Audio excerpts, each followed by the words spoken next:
बिस्मिल्लाहिर्रहमानिर्रहीम। अस्सलाम वालेकुम फ्रेंड्स, इबोमिन एवोल्यूशन चैनल पे सुफियान नई वीडियो नए टॉपिक के साथ हाजिर है। फ्रेंड्स, आज की जो हमारी वीडियो का टॉपिक है उसमें Spain visit visa, tourist visa के हवाले से जो है मैं आपको अपडेट दूंगा कि इस वक्त अपॉइंटमेंट की जो स्लॉट्स हैं उनकी क्या पोजीशन जो है वो लाहौर, कराची और इस्लामाबाद से जो है वो चल रही है।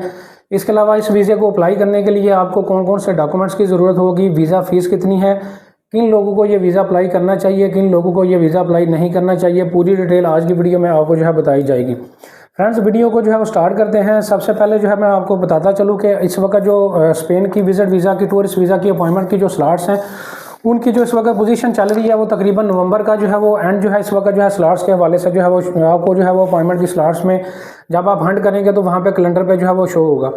इसमें मैं आपको जो है वो बताता चलूँ कि जब भी आप स्पेन विजिट वीज़ा की, टूरिस्ट वीज़ा की अपॉइंटमेंट को हंट करने के लिए सिस्टम पे बैठते हैं तो जो सीक्वेंस वाइज जो स्लॉट्स स्पेन की जो है वो शो होती हैं, जो कि एक पूरा पैटर्न है। अगर आप लाहौर से, कराची से, इस्लामाबाद से, जहाँ से भी हंट करने के लिए बैठेंगे तो इसका जो पैटर्न है वो ये है कि एग्जैक्ट 25 से 30 दिन बाद की अपॉइंटमेंट की जो स्लॉट्स हैं वो आपको सिस्टम पे जो है वो शो होंगी।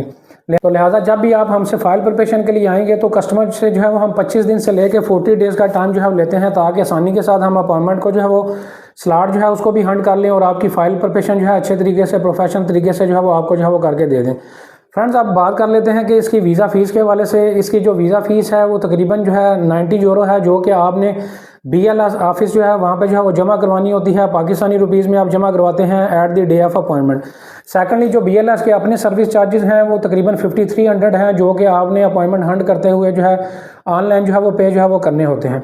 बात कर लेते हैं कि स्पेन का विजिट वीज़ा अप्लाई करने के लिए आपको कौन कौन से डॉक्यूमेंट्स की जो है वो ज़रूरत होगी। फ्रेंड्स, लैपटॉप या मोबाइल की स्क्रीन पे आपको बाकायदा जो है डॉक्यूमेंट्स की एक पूरी चेकलिस्ट जो है जॉब करने वाले लोगों के लिए और बिज़नेस करने वाले लोगों के लिए जो है वो शो हो रही होगी।